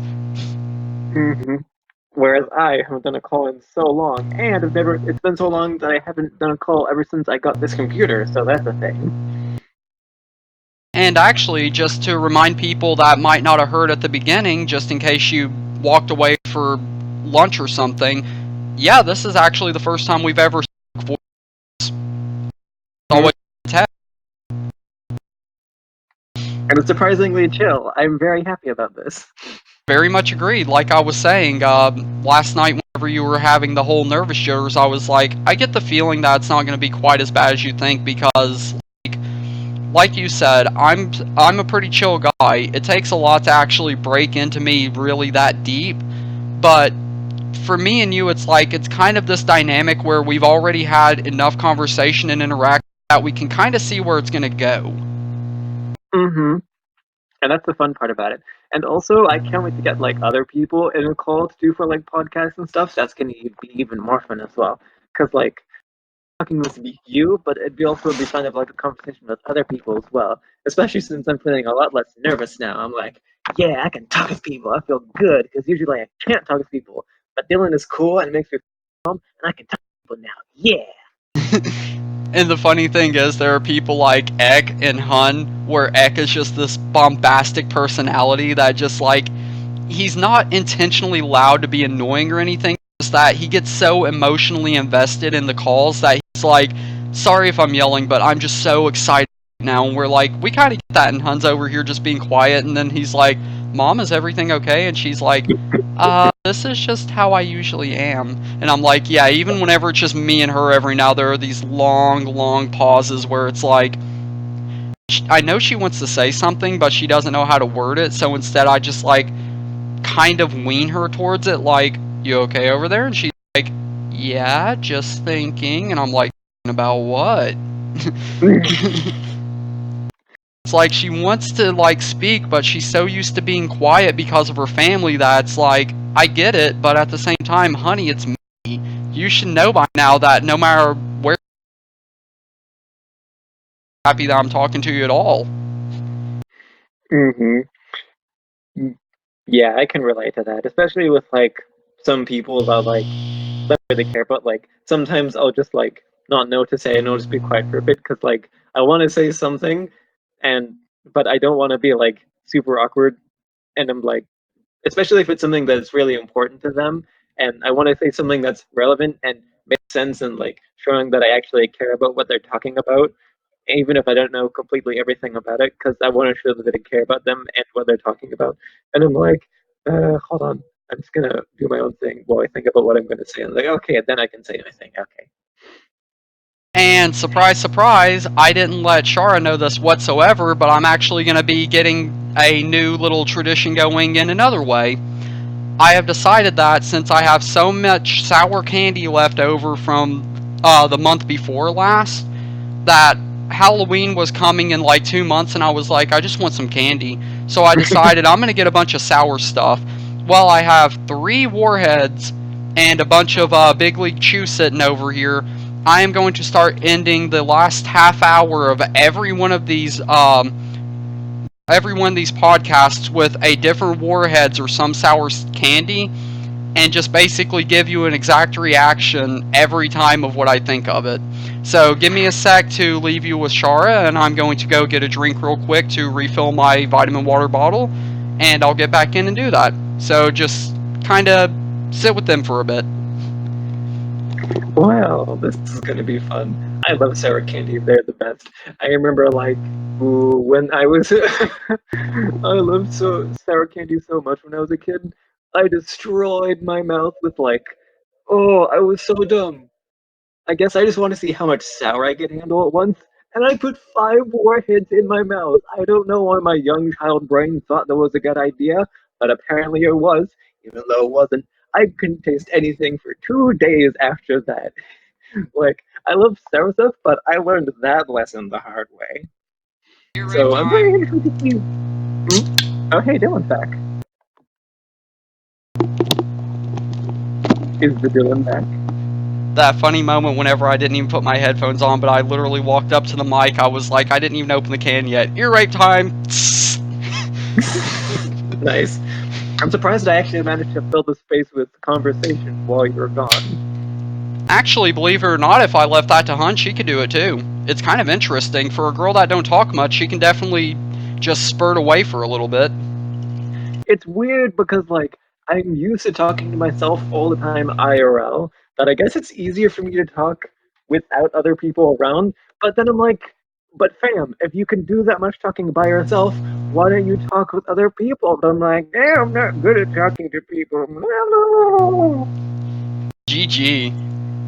Alright, so just to let you guys know, this is going to be a very awkward mix because we're at like the last few minutes. I have Mountain Dew Liberty Brew here, which is actually going out this month if I remember correctly. And I have a Blue Raspberry Warhead, so technically it's in color and in taste. Because Raspberry's the best. I know, I also love the lemon, but I'm just a weirdo because lemon's always been one of my favorites. If you're gonna get sour candy, then freaking eat sour. Right. We should hear the stories. After you go back and look at this recording, you should listen to the story instead about warheads. Oh, I heard a bit of it before I walked out, and I was like, "Oh, this is gonna be a good one to go back and listen to." Anyway, let's listen to you suffer to some sour candy. All right, I have now opened it up, and on the count of 3, it's going in. 1, 2, 3. As always, my eye is automatically twitching. My tongue is very angry with me. So that's some darn good sour. I'm so jelly. I haven't had any good sour candy in a while. I'm looking forward to Halloween when Mom gets a bunch of candy. I'm like, I'm really looking for that sour stuff. I need it. And good news, just like that, it's over. Then again, these warheads have been sitting in that candy bowl for like 2 months, so you better believe that they're just like super condensed. It's just one big sour blast, and the rest is just Oh yeah, that reminds me of the party I was at the other day that I went to that I told you about. I didn't tell you all about it, but like I told you that I couldn't watch the video before because I was leaving. And the party that was there, nerds, how they have the little boxes and whatnot. Mm-hmm. So apparently, there's they had those little boxes, but for like tiny little lemon heads. I'm like, whoa, I love lemon heads. I didn't know they made small versions. I appreciate this a lot. Actually, funny thing. Usually, whenever I got lemon heads, I would actually go and get like the movie box candies. But then I discovered, just like you, that they have like the 4 or 5 size, and I'm like, dude, yes, this is exactly what you need for this kind of serving. You don't want too much to make yourself like sick off of it, so to speak, but you also want just enough to give you that little lemon pucker, and you're like, yeah, it's exactly what I needed, thank you. And then you're done. Mm-hmm. And because I also noticed that compared to normal lemon heads, because normal lemon heads, they just have the big sour coating around it, and then the rest of it is just pure sugar. But with the little small ones, it's just all the lemon, because it's just small enough that they don't need to have to fill in the space with sugar. So it's just the sour stuff, and I love that a lot because the sour is like the sour stuff is what I came for. Exactly. I mean, that's like whenever you buy the freaking Warheads like gummies and stuff, and you're like, okay, I want sour, but I don't want to go straight up hard candy. Alright, let's do this. And then you bite into one of the gummies, and you're like, the coating is kind of sour skittly, but it's not overbearing. I haven't tried those before, so good to know. I might try one of those anyway if I ever find one out of curiosity. Put it nicely, I truly believe that between Sour Skittles and the Warheads gummies, they use the same sour coating, but they don't actually like use the same flavoring for the Skittles and the gummy. I think it's like they use the Mm-hmm. same sour coat, but it's completely Mm-hmm. different like gummy. Oh, I forgot about sour Skittles. Now I really want some because I remember the flavor of those, and my tongue's like, ooh, can I have some of those? Those sound tasty. Yeah. Actually, I'm not gonna lie. Whenever I came in that one day in chat like months ago, and I brought up the sour Skittles at the store, I still have an unopened bag of those in the passenger back seat of my car. And I just have not opened them yet because I'm waiting for Halloween, so all that sour just compiles on the like big globs, and I just go bleh.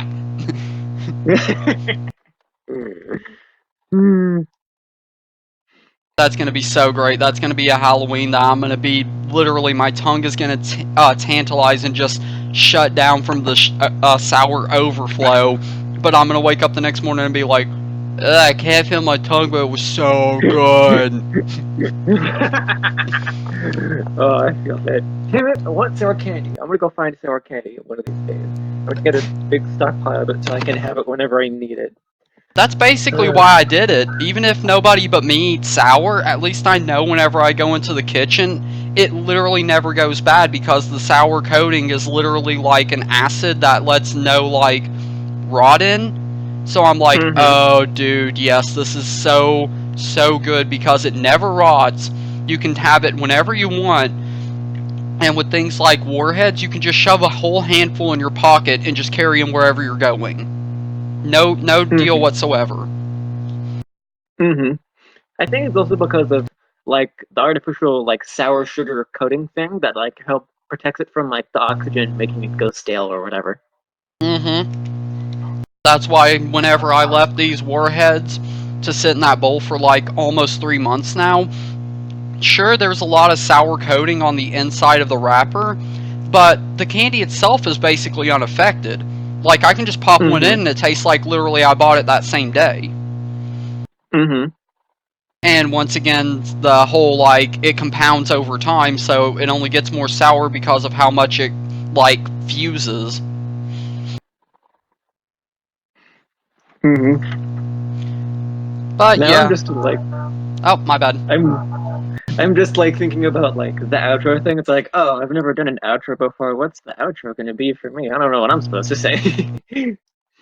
Meanwhile, I'm not gonna lie, for everybody listening right now, if you've ever watched the DJ Emerald Rain 25 channel, it's gonna be basically the same thing, plus another person saying it in a different way. So, we're at an hour 44 right now, as of the moment that I looked up. So, we're about there, but we can tie up with a couple more, like, small, not too long topics. I mean, I also need to go pee, so this would be a good place to end up. Well, I mean, we can just cut it close, but otherwise we can basically just swap roles from earlier. You can go use the restroom real quick and come back in like the last few minutes, and I can just fill for time. Alright, sounds good. Don't mind the toilet sounds, that might happen in a bit. All good. So yeah, guys, to be completely legit, I didn't actually expect this to go as well as it did, but since it did, I'm happy about it. Speaking of, in future, we're going to have a few other guests. Like I already said before, we might have Eclipse, we may have Hun eventually. I'm pretty sure Anthony is going to wiggle his way in somehow. Me and Shara are probably going to have quite a few more before the end of the time that we actually, like, either completely give up on the segment or we just get so far in that there are, like, 20 freaking people that have guested. But either way, we're going to have ourselves a nice little time with this thing, and since this channel that you're looking on right now doesn't really have any other content, why not, right? Just like how the Brown Soul of Suffering is going to be covers, this is going to be podcasts for those that want to do things in their own time but don't need a video to go with it. And the DJ Emerald Rain 25 and live channels where it's just straight up gaming and you can just hang out and do that stuff. But basically, it's all going well. And we're about down to 5 minutes left, so yeah, I mean, it's been a good chat. I've enjoyed it, and whenever they get back, it'll basically just be rounding up thoughts. Because let's be honest here, I want to do a full segment today, just so that we can say that we did it. But I don't want to go like past the 2-hour mark because it's like, oh, we're running out of things and we'll have nothing to talk about next time. Well, I heard that. And back they be. Oh? I heard that. Yep, that was me landing on my bed. The funny thing is, as soon as we heard the door, I was like, oh, I heard that. They coming back, and then we just hear yeet, and I'm like, yep, there they be. Oh, now my hands smell like shampoo because we ran out of soap in the downstairs bathroom, so I've just been washing my hands with a shampoo. It still makes them clean, but no, they smell a lot more stronger than you would if you used normal soap. Yeah, pretty much. But basically, oh, continue. I mean, it's not bad, but it's like, now my hands smell like this. This is interesting. I was about to say, actually, just for clarity's sake, I basically just summed up the whole, like, what to expect in future videos. So that was basically about it. Cool. I mean, I'll probably just listen to that part again if I really want to anyway. Well, it's in the last, like, what, 10 minutes, so you have a good estimate of where to start at. Alright, sounds good. But alright, we are now at 47 and a half, so yeah, let's just finish up with some closing thoughts. Well, again, oh, you mean like closing thoughts like about this whole thing, or? Well, actually, just basically any of the things that you might actually want to talk about next time, or like just like something that you might have not got to say on earlier segments, or whatever. I mean, things that I could talk about, like, but like I remembered some like stories for about Frederick, for example. He's upstairs whining at the door because he wants to go out singing the opera. But I'll save that for another time for all the ridiculous stories about Fred. God, Fred, there's so many things to talk about him. But there's probably some other things I could think of to talk about as well. Like, oh yeah. I don't know if you know much about the Diablo games, but like I started playing Diablo 3 last night, and it's good. But again, we can talk about that another time as well. Actually, since we have just about 10 minutes left, I can go on ahead and say, actually, I can agree with that Diablo statement because I have played all 3 of them, and to be legit, I didn't really find myself a fan of the first one because it felt kind of clunky and, like, disorderly, and then the second one kind of tied it up better with, like, a continuous plot that actually made a little bit more sense than the first did, but the third just straight up, like, pile drove every bit of it and said, you know what, new plot, new idea, continue from the second, new classes, have at it. And now it's at a different perspective. Plus plus it's on systems for the most part. So instead of PC controls, you can actually just use an Xbox controller. And I'm like, okay, yeah, I like this. I like this idea a lot, actually. Yeah, I was kind of wondering where the Diablo game started because I know they're by Blizzard, but I also kept hearing about Diablo 3 being on systems. I'm like, huh, I wonder why I don't hear about Diablo 1 or 2 being on systems as well as Diablo 3. Ooh, fun fact. I can spoil this for you just because it's awesome. Not many people know this, but actually they did get a Diablo 1 port for PS1. Really? Yeah, that's where I actually learned about Diablo because me and my buddy Dan, which I'm pretty sure is going to be a guest one day, if he ever has time to spare with it, besides, I'm hungry, let's go to Murfreesboro. But anyway, the idea was we borrowed a couple of PlayStation 1 games from another friend of ours, and we gave it a look, and we were like, wait, Diablo?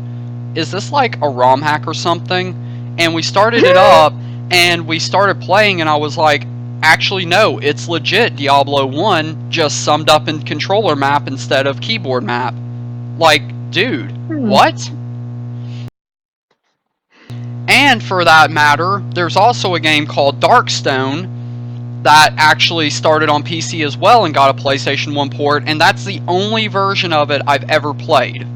Like, I'll be legit honest, I never knew it was on PC until I went looking through strongly suggested MMO-based games for PC, and I saw Darkstone, and I was like, I played you on PlayStation 1, were you also like Diablo 1? And then I looked through the screenshots, and I was like, it's exactly like PS1, only with updated graphics and music, that's it.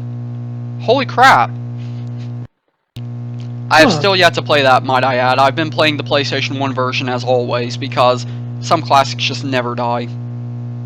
Mm-hmm. Is Darkstone similar to Diablo? I don't think I've heard of it before. Actually, it's like if you were to take the Diablo idea, put it in a different setting, and instead it was only one player. But the good news is, it still has the same basic concept. Like, you still have spells, you still have mana, you still have the HP, you still have all that, and you can still find better equipment along the journey and learn new spells and things. So it's like if you took Diablo, but you separated the multiplayer. Yes? Okay, we're... Alright, give me a minute, we're almost done. Alrighty, well, I guess that means we might end up dropping a few minutes early because Nana's broke the TV yet again. Oh, big oof. Well, here's the thing, considering her age, she's not really used to this kind of stuff, but yeah, I guess we can go on ahead and just cut this a couple minutes early. I hate to do that, but at the same time, certain situations appear that you don't want to waste too much time, or else the person on the line's going to be like, can we just end this now and he can show you later or something? Yeah, and then it ends kind of awkwardly, so might as well end while we have the bit of time we do. Yeah, basically. Alrighty, so thank you all so much for watching. As always, it was nice to have you. It was also nice to have you, Shar. It was a good time. Agreed. And until next time, I suppose, as always, just either go over to the Howell Sanctuary RP chat. You can talk with us there and probably have a good time. You can look me up on quite a few places, including DJ Emerald Rain 25, DJ Emerald Rain 25 Live. That's hard to put in two separate sentences. Or you could just simply look me up on the Brown Soul of Suffering, where I'm going to end up doing those covers, like I said. And that's just a few small places, but that's where I mostly am right now. And as for Shar, I do believe it's mostly just the roleplay chat. Yeah, mostly.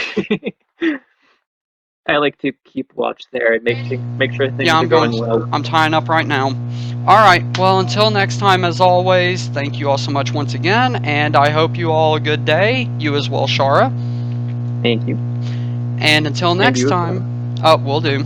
And until next time, as always, bye-bye. Farewell.